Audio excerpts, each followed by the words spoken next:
സുഹൃത്തുക്കളെ, നമ്മുടെ ഇടയിൽ സ്ഥിതി ചെയ്യുന്ന വളരെ അപകടമേറിയ ഒരു അവസ്ഥയെപ്പറ്റി കുറച്ചുകൂടെ ബോധവാന്മാരായി തീരുവാൻ, അല്ലെങ്കിൽ ബോധമുള്ളവരായി തീരുവാൻ നമുക്കിടയാകട്ടെ എന്ന പ്രാർത്ഥനയിലാണ് ഞാൻ ഈ വീഡിയോ ചെയ്യുന്നത്.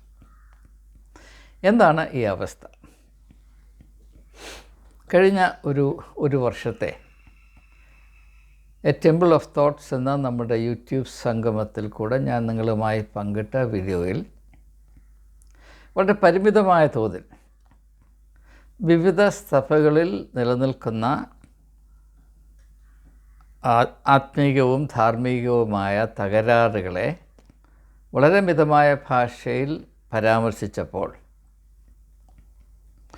ഓരോ സംഭവത്തിലും ഓരോ വീഡിയോയോടുള്ള ആ പശ്ചാത്തലത്തിൽ എനിക്ക് ലഭിച്ചുകൊണ്ടിരുന്ന പ്രതികരണം,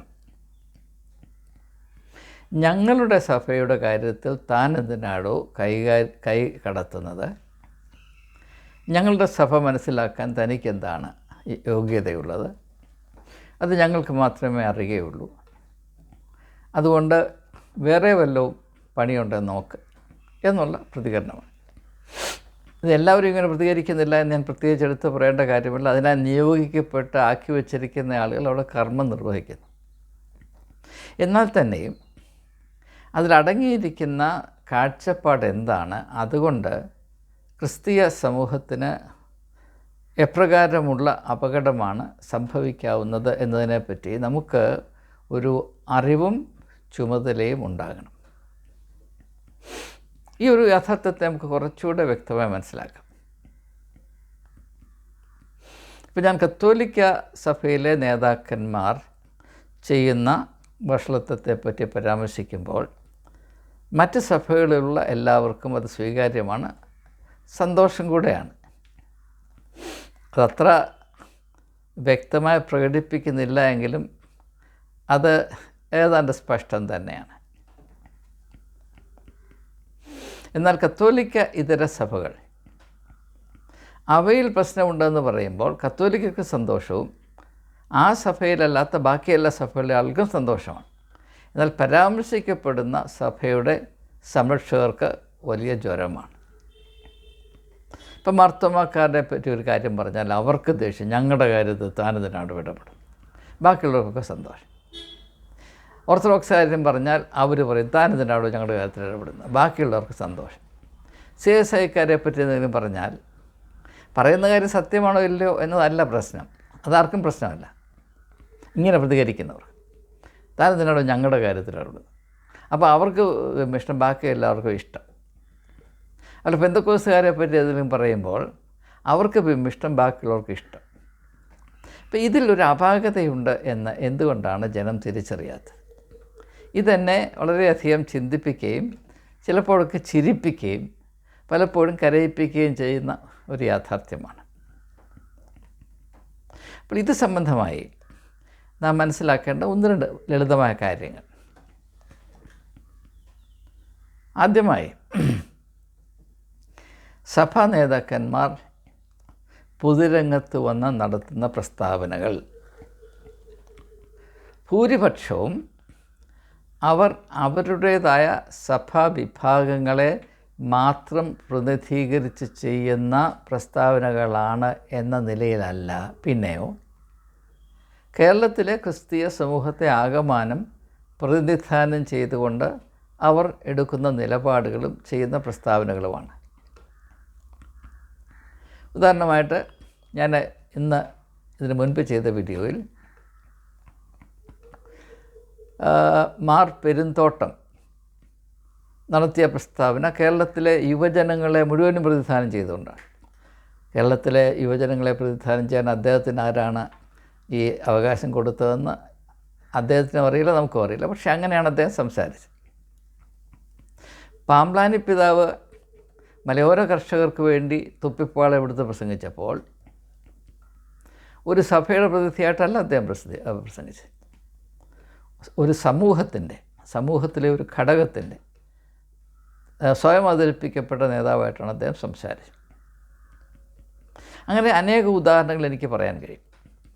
അങ്ങനെ സംസാരിക്കുന്ന ഒരു ബിഷപ്പ് അദ്ദേഹം ചെയ്യുന്ന ചെയ്തികൾ സന്മാർഗബോധത്തിനും ക്രിസ്തീയ വെളിച്ചത്തിനും വിരുദ്ധമാണ് എന്ന യാഥാർത്ഥ്യം പൊന്തി വരുമ്പോൾ അത് ആരും നിരാകരിക്കാത്ത സത്യമായി എല്ലാവരും ധരിച്ചിരിക്കുന്ന ഒരു സാഹചര്യത്തിൽ അങ്ങനെ ചെയ്യുന്നത് യേശുവിൻ്റെ മാർഗത്തിനോടോ യേശുവിൻ്റെ ആത്മീയ ദർശനത്തിനോടോ പൊരുത്തപ്പെടുന്നതല്ല എന്ന് ഞാൻ പരസ്യമായി പ്രഖ്യാപിക്കേണ്ട ഒരവസ്ഥ അവർ തന്നെ സൃഷ്ടിക്കുന്നതാണ്. ഇപ്പോൾ ഒരു സഭയുടെ സ്വകാര്യ പ്രശ്നങ്ങളാണെങ്കിൽ ആ സഭയുടെ സ്വകാര്യതയിൽ അത് ഒതുക്കാൻ ശ്രമിക്കണം. ഇപ്പോൾ സീറോ മലബാർ സഭയുടെ എറണാകുളം അങ്കമാലി ഡയസിസിൽ നടക്കുന്ന വലിയ സംഘർഷങ്ങൾ അത് തെരുവീഥിയിൽ അരങ്ങേറുകയും എന്നാൽ ആരും അത് കാണരുത്, കണ്ടാലും പ്രതികരിക്കരുത് എന്ന് പറയുന്നത് വലിയ മണ്ടത്തരമാണ്. അത് ഈ യുഗത്തിൽ നടക്കുന്ന കാര്യമല്ല. ഓർത്തഡോക്സുകാരും യാക്കോബക്കാരും നടത്തുന്ന ഈ തികച്ചും മൃഗീയമായ സംഘർഷങ്ങൾ അത് പൊതുരംഗത്ത് അരങ്ങേറി കഴിഞ്ഞിട്ട് അതാരും കാണരുത്, കണ്ടാലും പ്രതികരിക്കരുത് എന്ന് പറയുന്നത് അത് ഭ്രാന്തിൻ്റെ ലക്ഷണമാണ്. നമ്മുടെ സ്ഥാപനങ്ങൾ അഴിമതി നടത്തുന്നത് രഹസ്യമായിട്ടല്ല, പരസ്യമായിട്ട് തന്നെയാണ്. ഇപ്പോൾ ഇന്ന കോളേജ് ജോലി കിട്ടണമെങ്കിൽ ഇന്നതാണ് റേറ്റ് എന്ന് എല്ലാവർക്കും അറിയാം. നമ്മുടെ സ്ഥാപനങ്ങളിൽ എങ്ങനെയാണ് ധനം കൈകാര്യം ചെയ്യുന്നത് എന്ന് എല്ലാവർക്കും അറിയാം. നമ്മുടെ സഭകളിൽ ഏതെല്ലാം വിധത്തിലുള്ള സാമ്പത്തികമായ അഴിമതിയാണ്, ക്രമക്കേടുകളാണ് കുമിഞ്ഞുകൂടിയിരിക്കുന്നത് എന്നതിനെപ്പറ്റി എല്ലാവർക്കും അറിയാം, EDക്കും അറിയാം. അതാണ് ഇപ്പോഴത്തെ ഏറ്റവും വലിയ പ്രശ്നം. അപ്പോൾ ED പിടിക്കാൻ വരുമ്പോൾ പറയാണ് അത് ഞങ്ങളുടെ സഭ എന്തിനാണ് പിടിക്കുന്നത്, അപ്പുറത്തെ സഭകളെ ഇപ്പോൾ പിടിച്ചാൽ മതി എന്ന് പറഞ്ഞാൽ വില പോകുമോ? വില പോകത്തില്ല എങ്കിൽ ഞാൻ പറയുന്ന മർമ്മം നിങ്ങൾ ശ്രദ്ധിക്കുക. ഈ നേതാക്കന്മാർ മുഴുവനും രാഷ്ട്രീയ തട്ടത്തിൽ കയറി കളിക്കുന്നത് അവർ കേരളത്തിലെ ക്രിസ്തീയ സമൂഹങ്ങളെ ആകമാനം പ്രതിനിധാനം ചെയ്യുന്നു എന്ന ഒരവകാശത്തിലാണ്, ഒരു പ്രഹസനത്തിലാണ്. സമൂഹം മുഴുവനും ഇവർ ചെയ്യുന്ന ചെയ്തികളും ഇവർ നടത്തുന്ന പ്രസ്താവനകളും മനസ്സിലാക്കുന്നത് അത് നിങ്ങളുടെയും എൻ്റെയും പേരിൽ കൂടെ നടത്തുന്ന പ്രസ്താവനകളായിട്ടാണ്. അങ്ങനെ മാത്രമേ മനസ്സിലാക്കപ്പെടുകയുള്ളൂ. എന്നാൽ പൊതുരംഗത്ത് അവരുടെ രാഷ്ട്രീയമായ കയ്യൂക്ക് വർദ്ധിക്കുന്നതിന് വേണ്ടി അവർ ക്രിസ്തീയ സമൂഹത്തെ പൊതുവായി പ്രതിനിധാനം ചെയ്യുന്ന അവകാശപ്പെടുമ്പോൾ ഓരോരുത്തരും അവരവരുടെ സഭയിലെ കന്നുകാലികളെ കെട്ടിയിടുന്നത് പോലെ സ്വന്തം ജനത്തെ കെട്ടിയിടുന്നു. സഭാജീവിതത്തിൽ വരുമ്പോൾ ക്രിസ്ത്യാനികൾ പരസ്പരം സഹകരിക്കരുത് എന്ന് പഠിപ്പിക്കുന്നു. ഒരു സഭയിലെ കുഞ്ഞാടുകൾ മറ്റുള്ള സഭയിലെ കുഞ്ഞാടുകളുമായി അബദ്ധത്തിൽ പോലും ബന്ധമുണ്ടാകരുത്, സൗഹൃദം പാലിക്കരുത്. ഓർത്തഡോക്സ് സഭയുടെയും യാക്കോബ സഭയുടെയും ഭാഷയിൽ പറഞ്ഞാൽ നിങ്ങളുടെ പെൺകുട്ടികളെ അപ്പുറത്ത് കെട്ടിച്ചയക്കരുത്. ആരാ? ക്രിസ്ത്യാനികളാന്നേ. ഇപ്പോൾ പമ്പ്ലാനി പിതാവ് പറയുന്നത് നിങ്ങളുടെ പെൺകുട്ടികളെ മുസ്ലിംകാർ പിടിച്ചുകൊണ്ട് പോകുന്നു. ഓർത്തഡോക്സ് യാക്കോബക്കാർ പറയുന്നത് അതല്ല, ഞങ്ങളുടെ കുട്ടികളെ ഓർത്തഡോക്സുകാർ പിടിച്ചുകൊണ്ട് പോകുന്നു, അല്ലെങ്കിൽ ഞങ്ങളുടെ കുട്ടികളെ യാക്കോബക്കാർ പിടിച്ചുകൊണ്ട് പോകുന്നു. പെൺകുട്ടികളെ പിടിച്ചുകൊണ്ട് പോകുന്നു. ഇതാണ് ഇപ്പോഴത്തെ പ്രശ്നം. അപ്പോൾ ജനങ്ങളെ എന്തുകൊണ്ടാണ് ഇപ്രകാരം അവർ ജനിക്കുമ്പോൾ തൊട്ടേ, ഒരു ശിശു പിറന്നു വീഴുമ്പോൾ തൊട്ടേ ആ കുട്ടിക്ക് ആണായാലും പെണ്ണായാലും കിട്ടുന്ന പരിശീലനം എന്താണ്? സഭയിൽ കൂടെ സഭയ്ക്ക് വേണ്ടി മാത്രം ചിന്തിക്കുക, മറ്റുള്ളവരെല്ലാം അന്യരും പരദേശികളുമായിട്ട് കാണുക. മറ്റുള്ള ജാതിക്കാർ പോട്ടെ, സ്വന്തം മതത്തിൻ്റെ, ക്രിസ്തീയ മതത്തിൻ്റെ വിവിധ ഘടകങ്ങളെ, വിവിധ സഭകളെ അന്യരും പരദേശികളുമായിട്ട് മാത്രം കാണും. എന്നാൽ അത് പഠിപ്പിക്കുന്ന മെത്രാനും പുരോഹിതനും അത് പഠിപ്പിച്ചു കഴിഞ്ഞ് പരസ്പരം നല്ല സഹകരണത്തിൽ നല്ലതായിട്ടുണ്ട് അർമാദിച്ച് നടക്കുന്ന ദൃശ്യം ഞാൻ എത്രയോ തവണ കണ്ടിട്ടുണ്ട്. ഇപ്പോൾ ഓർത്തഡോക്സ് സഭ തിരുവനന്തപുരത്ത് ഒരു പഞ്ചനക്ഷത്ര ഹോട്ടലിൽ എല്ലാ വർഷവും ആണ്ടറുതിയിൽ ഒരു വലിയ രാജകീയ ഡിന്നർ നടത്താറുണ്ട്. അതിലാരെയൊക്കെയാണ് ക്ഷണിക്കുന്നത് നിങ്ങൾക്കറിയാമോ? എല്ലാ രാഷ്ട്രീയക്കാരും, മറ്റ് മതത്തിലെ തലയെടുപ്പുള്ള ആളുകളും എന്നെ അങ്ങനെയാണ് വിളിച്ചത്. ഞാൻ മനഃപൂർവ്വം അത് പിന്നെ അതിനകത്തെ രുചി കണ്ടപ്പോൾ ഞാൻ പോകാതായി, ഞാൻ അത് വിട്ടൊഴിഞ്ഞു. ഞാൻ പറഞ്ഞത്, നിങ്ങൾ വെളിയിൽ കാണുന്നതല്ല യാഥാർത്ഥ്യം. ഉള്ളിൽ നടക്കുന്ന മാമാങ്കങ്ങൾ പരസ്യമായി പ്രകടിപ്പിക്കുന്ന അഭിനയത്തേക്കാൾ വളരെ വ്യത്യസ്തമാണ്. അപ്പോൾ ക്രിസ്തീയ സമൂഹത്തെ, യേശുവിൻ്റെ ശരീരമെന്ന് പറയുന്ന സഭ, അതെല്ലാവരും ഉൾക്കൊള്ളുന്നതല്ലേ? എല്ലാ സഭാ വിഭാഗങ്ങളും ഉൾക്കൊള്ളുന്നതിൻ്റെ ആകെത്തുകയാണ് യേശുവിൻ്റെ ശരീരമെന്ന് പറയുന്നത്. അല്ലെങ്കിൽ ഈ നമ്മുടെ ആളുകളുടെ കാഴ്ചപ്പാടിൽ യേശുവിൻ്റെ കാലൊരിടത്ത്, ഇടതുകാലൊരിടത്ത്, വലതുകാലൊരിടത്ത്, ഇടതുകായൊരിടത്ത്, വലതുകായൊരിടത്ത്, ഒരു കണ്ണ് മറ്റേ ദേവലോകാരമനയിൽ, മറ്റേ കണ്ണങ്ങ് അന്ത്യോക്യയിലിരിക്കുന്നത്, ഇങ്ങനെയുള്ള വികൃതികൾ, തനി ഭ്രാന്ത്, മുഴുഭ്രാന്ത്, അത് ജനങ്ങളെ ഇവിടെ അടിച്ചേൽപ്പിക്കുകയാണ്. ഒരു വിധത്തിലും യേശുവിൻ്റെ ശരീരം ഒന്നായിത്തീരരുത്. യോഹന്നാൻ്റെ സുവിശേഷം 17-ാം അധ്യായത്തിൽ യേശു മനസ്സ് നൊന്ത് പ്രാർത്ഥിക്കുന്നത്, ദൈവമേ, നീ എനിക്ക് തന്ന ജനം ഒന്നായിത്തീരേണ്ടതിന് ശിഥിലീകരണത്തിൻ്റെ ശക്തിയിൽ നിന്ന് അവരെ സംരക്ഷിക്കണമേ എന്നുള്ളതാണ്. യോഹന്നാൻ്റെ സുവിശേഷം 17-ാം അധ്യായം അവരാരും വായിച്ചിട്ടില്ല എന്നാണ് എനിക്ക് തോന്നുന്നത്. അങ്ങനത്തെ വായിച്ചാൽ ഇപ്രകാരമുള്ള ഈ ഘോരമായ അനീതി യേശുവിനോട് കാണിക്കുവാൻ അത്ര എളുപ്പമല്ല എന്നാണ് ഞാൻ കരുതുന്നത്. ഏതായാലും എന്തുകൊണ്ടാണ് ഇത് ചെയ്യുന്നത് എന്ന് അല്പം ഒന്ന് സൂചിപ്പിച്ചിട്ട് മുൻപോട്ട് പോകാം. നമുക്കറിയാം, കോളനി വാഴ്ച, ബ്രിട്ടീഷുകാർ ഇന്ത്യ ഭരിച്ചിരുന്നു. അവർ അവലംബിച്ചു എന്ന് പറയുന്ന ഭരണരീതി അല്ലെങ്കിൽ തന്ത്രം എന്തായിരുന്നു? Divide and rule. വിഭജിക്കുക, അവരെ അടിമകളാക്കുക, ഭരിക്കുക. അതിൻ്റെ ഒരു ഭാഗമാണ് ഡിവൈഡ് ആൻഡ് ഫൂൾ എന്ന് ഞാൻ പറയും. ഡിവൈഡ് ആൻഡ് ഫൂൾ, ജനങ്ങളെ വിഭജിക്കുകയും അവരെ മണ്ടന്മാരാക്കി. ഇപ്പോൾ ഒരു സഭ അതിനെപ്പറ്റി എരിവ് പാലിക്കുന്ന ആൾ മറ്റൊരു സഭയ്ക്ക് അഭിമാനക്ഷയം വരുമ്പോൾ അല്ലെങ്കിൽ മാനക്കേട് വരുമ്പോൾ സന്തോഷിക്കുകയാണ്.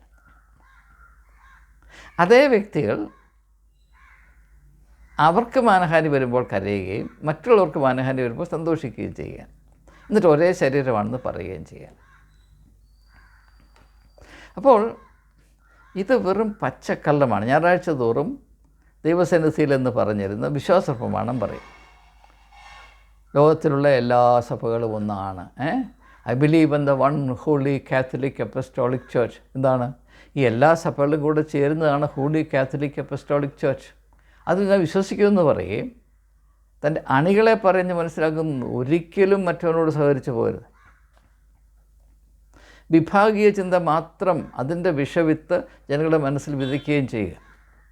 ഈ ഒരു ഹിപ്പോക്രസി ക്രിസ്തീയ സാക്ഷ്യത്തെ നന്നേ വിഷലിപ്തമാക്കിയിട്ടുണ്ട്, അതിൻ്റെ വെളിച്ചം നശിപ്പിച്ചിട്ടുണ്ട്, അതിന് അപഖ്യാതി വരുത്തിയിട്ടുണ്ട്. നമ്മുടെ ഓരോരുത്തരുടെയും ആത്മീയ ജീവിതം പട്ടിണി കൊണ്ട്, ദാരിദ്ര്യം കൊണ്ട്, ക്ഷാമം കൊണ്ട് നിറച്ചിട്ടുണ്ട്. യേശുവിനെ തിരസ്കരിക്കുന്ന ഒരു വ്യവസ്ഥിതി ഉണ്ടാക്കുവാൻ ഇത് വഴിയൊരുക്കിയിട്ടുണ്ട്. അപ്പോൾ ജനങ്ങളെ അങ്ങോട്ടും ഇങ്ങോട്ടും കീറി മുറിച്ച് ഓരോരുത്തർ ഓരോ തുണ്ട് കഷ്ണമായി വെച്ച് ആസ്വദിച്ചുകൊണ്ടിരിക്കുകയാണ്. ഈ സമയത്ത് വയലാറിൻ്റെ ചില വാക്കുകൾ എൻ്റെ മനസ്സിൽ വരുന്നത് കൊണ്ട് തൊണ്ട തീരെ വയ്യെങ്കിലും ഞാനിന്ന് പാടി നോക്കാൻ പോവുകയാണ്. പരാജയപ്പെട്ടാൽ നിങ്ങൾ സാധിച്ചോണം. മനുഷ്യൻ മതങ്ങളെ സൃഷ്ടിച്ചു, മതങ്ങൾ ദൈവങ്ങളെ സൃഷ്ടിച്ചു, മനുഷ്യനും മതങ്ങളും ദൈവങ്ങളും കൂടി മണ്ണു പങ്കുവച്ചു, മനസ്സു പങ്കുവച്ചു. മനുഷ്യൻ മതങ്ങളെ സൃഷ്ടിച്ചു, മനുഷ്യർ ദൈവങ്ങളെ സൃഷ്ടിച്ചു, മനുഷ്യനും മതങ്ങളും ദൈവങ്ങളും കൂടി മണ്ണു പങ്കുവച്ചു, മനസ്സു പങ്കുവച്ചു. ഹിന്ദുവായി, മുസൽമാനായി, ക്രിസ്ത്യാനിയായി, നമ്മെ കണ്ടാലറിയാതായി, ഇന്ത്യ ഭ്രാന്താലയമായി. ദൈവം തെരുവിൽ മരിക്കുന്നു, ചെകുത്താൻ ചിരിക്കുന്നു. ആ ഒരു വേദനയെങ്കിലും നമ്മുടെ ഉള്ളിൽ ഒരു 2 മിനിറ്റ് തട്ടുവാൻ ഇടയായിരുന്നുവെങ്കിലും ഞാൻ വളരെയധികം ആഗ്രഹിച്ചു പോവുകയാണ്. വയലാറിൻ്റെ ഈ പാട്ട് കേട്ട് അതിൻ്റെ അർത്ഥവും വികാരവും തിരിച്ചറിഞ്ഞാൽ ഒരു മെത്രാൻ എന്ത് ചെയ്യും? വീർപ്പുമുട്ടി പോകത്തില്ലേ? അപ്പോൾ ദയവായി നിങ്ങൾ ഈ ഒരു യാഥാർത്ഥ്യം മനസ്സിലാക്കുക. നമ്മുടെ നേതാക്കന്മാരെന്ന് പറയുന്ന ആളുകളുടെ തികച്ചും സ്വാർത്ഥപരമായ അജണ്ട, അതൊരു വിഴുപ്പ് പണ്ടം പോലെ ചുമന്നുകൊണ്ട് നടക്കാൻ നാം ഇന്ന് ബാധ്യസ്ഥരാണ്. അതുകൊണ്ട് നമുക്കാർക്കും ഒരു ഒരു ഒരു ഉള്ളിത്തൊലിയുടെ പ്രയോജനം ദശകങ്ങളായിട്ടുണ്ടായിട്ടില്ല എന്നത് മാത്രമല്ല, നമുക്ക് നഷ്ടമേ ഉണ്ടായിട്ടുള്ളൂ. നമുക്ക് അപമാനമേ ഉണ്ടായിട്ടുള്ളൂ. നമ്മുടെ വില ഇടിഞ്ഞിട്ടേ ഉള്ളൂ. സമൂഹത്തിൻ്റെ കണ്ണിൽ നമ്മൾ നാണക്കേട് മാത്രമേ പ്രാപിച്ചിട്ടുള്ളൂ. എന്നാലും ഈ ഒരു ചുവട് നമ്മുടെ തലയില്ലെങ്കിൽ നമുക്ക് നേരെ നിൽക്കാനൊക്കത്തില്ല എന്ന ഒരവസ്ഥയിലാണ്. അപ്പോൾ ഞാൻ എൻ്റെ ചിന്തകൾ അവസാനിപ്പിക്കുമ്പോൾ, എന്തുകൊണ്ടാണ് ജനങ്ങളെ ഇങ്ങനെ കീറി മുറിച്ച് ഓരോരുത്തരെയും ഓരോ നാലുകെട്ടിൽ കെട്ടിയിട്ടിരിക്കുന്നത് എന്ന് മാത്രം സൂചിപ്പിച്ച് ചിന്തകൾ അവസാനിപ്പിക്കാൻ പോവുകയാണ്. ജനങ്ങളെ വിഭജിക്കുക എന്ന് പറയുമ്പോൾ അതിൻ്റെ ഏറ്റവും പ്രധാനപ്പെട്ട ലക്ഷ്യം അവരുടെ ബോധത്തെ നിയന്ത്രിക്കുക എന്നുള്ളതാണ്. ഈ കോഗ്നിറ്റീവ് സൈക്കോളജിയിൽ ഒരു ആപ്തവാക്യമുണ്ട്, what you see depends on where you stand. ഇപ്പം ഞാൻ ഈ മുറിക്കകത്ത് നോക്കിയാൽ എനിക്ക് കുറച്ച് ഭാഗമേ കാണത്തുള്ളൂ. അപ്പോൾ ഞാൻ വിചാരിക്കും ആ ലോകം എന്ന് പറഞ്ഞാൽ അത്രയേ ഉള്ളൂ എന്ന് വിചാരിക്കും. എന്നാൽ ഞാൻ മുറിയുടെ വെളിയിൽ നോക്കുമ്പോൾ വിശാലമായൊരു ലോകം എനിക്ക് ചുറ്റുമുണ്ട്. അപ്പോൾ ഒരിക്കലും ഈ മുറിയിൽ നിന്ന് വെളിയിൽ വരാൻ സ്വാതന്ത്ര്യമില്ലാത്തൊരവസ്ഥയാണ് നാം സഭാപ്രേമമെന്ന് മനസ്സിലാക്കിയിരിക്കുക. അങ്ങനെ ജനങ്ങളെ ഈ നാലുകെട്ടിന് വെളിയിൽ വിടുകയില്ല. ഒരു കാലത്ത് ബ്രാഹ്മണ സ്ത്രീകളെ അന്തർജനം എപ്രകാരമാണ് 4 ഭിത്തിക്കുള്ളിൽ പരിമിതപ്പെടുത്തി വച്ചിരുന്നത്, നാം എല്ലാവരും മതത്തിൽ ഈ അന്തർജനങ്ങളാണ്. സ്ത്രീ പുരുഷനും ക്രിസ്ത്യൻ വിശ്വാസി വാസ്തവത്തിൽ മതപരമായ അന്തർജനങ്ങളാണ്. സ്വന്തം സഭയുടെ ആ ഭിത്തിക്ക് അപ്പുറത്തുള്ള ഒന്നിനെയും അറിയുവാനോ അംഗീകരിക്കുവാനോ സ്നേഹിക്കുവാനോ അതിലെന്തെങ്കിലും അർത്ഥമുണ്ട് എന്ന് ചിന്തിക്കുവാനോ ചിന്തിച്ചെന്തെങ്കിലും കണ്ടുപിടിച്ചാൽ അത് ഒന്ന് സാക്ഷീകരിക്കാനോ ഉള്ള സ്വാതന്ത്ര്യം ഒരു സഭയും അതിൻ്റെ കുഞ്ഞാടുകൾക്ക് നൽകുന്നില്ല, നൽകിയിട്ടുമില്ല, ഇനി നൽകുകയുമില്ല എന്നതാണ് എൻ്റെ ഉത്തമമായ വിശ്വാസം. അങ്ങനെ ലോക യാഥാർത്ഥ്യങ്ങൾ അറിയാതെ നാം ആയിരിക്കുന്ന ഈ ഒരു കാലഘട്ടത്തിൻ്റെ തന്നെ നമ്മെ ഏവരെയും ബാധിക്കുന്ന അവസ്ഥകളുടെ പൂർണ്ണത അറിയാതെ നാം ചില വളർത്തു പട്ടികളെ പോലെ, ഒരു വീട്ടിലൊരു പട്ടിയെ വളർത്തുന്നെങ്കിൽ ആ വീട്ടിലെ അംഗങ്ങളല്ലാതെ ആരും വന്നാലും കുരയ്ക്കും. അത് പട്ടി തിന്ന ചോറിൻ്റെ കൂറ് കാണിക്കുകയാണ്. യജമാനൻ വന്നാൽ പട്ടി വാലാട്ടും. ഇത്ര മാത്രമേ നമ്മുടെ വളർച്ചയുള്ളൂ. ഇതാണ് നമ്മുടെ ആത്മീയമായ എരിവ് എന്ന് പറയുമ്പോൾ വാസ്തവത്തിൽ തൊലി ഉരിഞ്ഞു പോകേണ്ടതാണ്. ജനം എന്തുകൊണ്ടാണ് തിരിച്ചറിയാത്ത?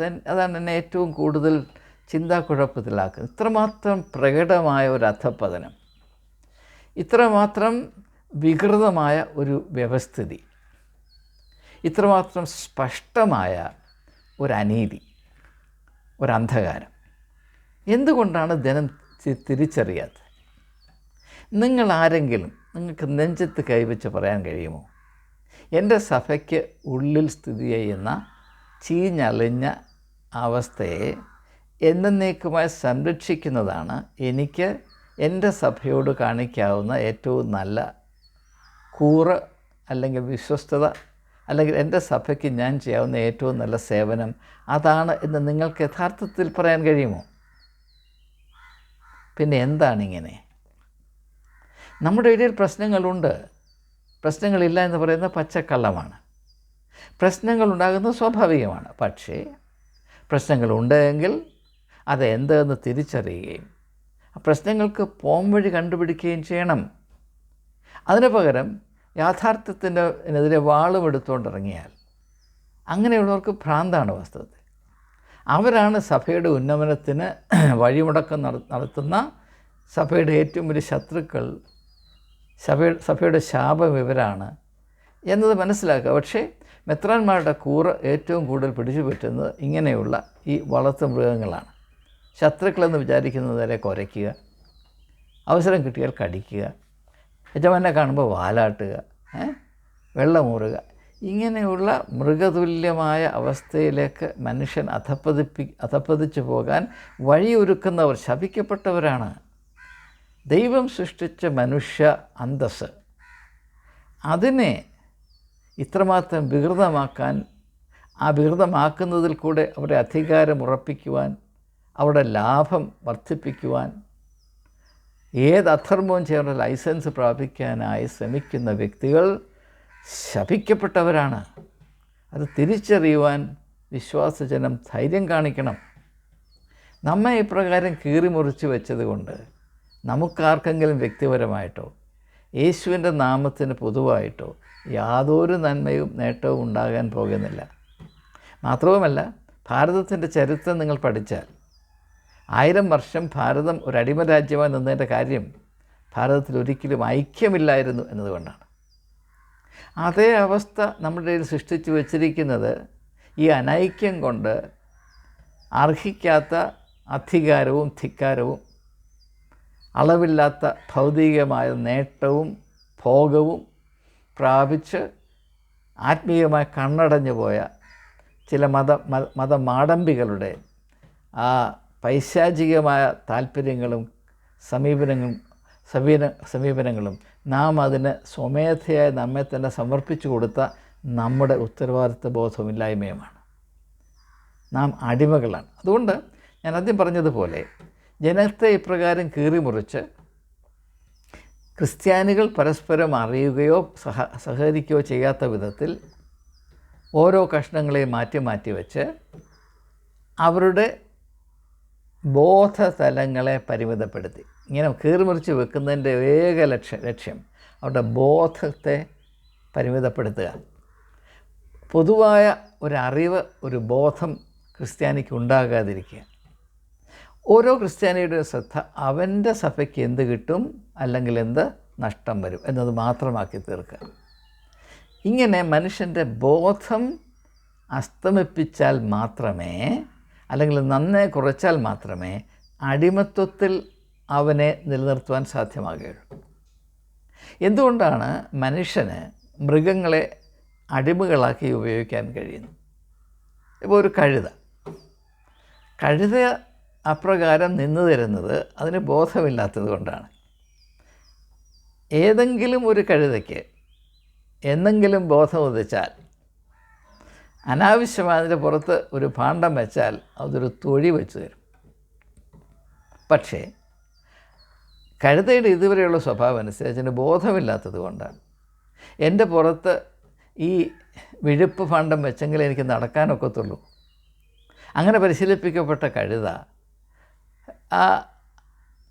അതിന് പരിചയമുള്ള വിഴുപ്പ് ഭാണ്ഡം വെച്ച് കഴിഞ്ഞാൽ ഓട്ടോമാറ്റിക്കായിട്ട് നടന്നു തുടങ്ങും. നമ്മുടെയൊക്കെ അവസ്ഥ തന്നെയാണ്. ഒരു ഭാരം അടിച്ചേൽപ്പിച്ച് കഴിഞ്ഞാൽ സന്തോഷമായി. സ്വാതന്ത്ര്യമെന്ന് പറഞ്ഞാൽ ശ്വാസം മുട്ടലായി. ആരെങ്കിലും സ്വതന്ത്രമായി മനുഷ്യ അന്തസ്സനുസരിച്ച് ദൈവകൃപയിൽ ജീവിക്കുന്നുവെന്ന് പറഞ്ഞാൽ നമുക്ക് വിമിഷ്ടമായി.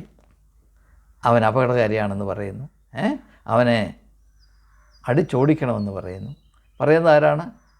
ജനങ്ങളെ കീറിമുറിച്ച് അവരുടെ ബോധതലങ്ങളെ നശിപ്പിച്ച് അവരെ കഴുതുകളെ പോലെയാക്കി എന്നേക്കുമായി ഉപയോഗിച്ച് അവരവരുടെ സ്ഥാപിത താല്പര്യങ്ങൾ, സ്വാർത്ഥപരമായ ലക്ഷ്യങ്ങൾ അരക്കിട്ടുറപ്പിക്കുന്ന ആളുകളാണ് ഇത് ഇപ്രകാരം കുഞ്ഞാടുകളെ ഇളക്കി വിടുന്നത്.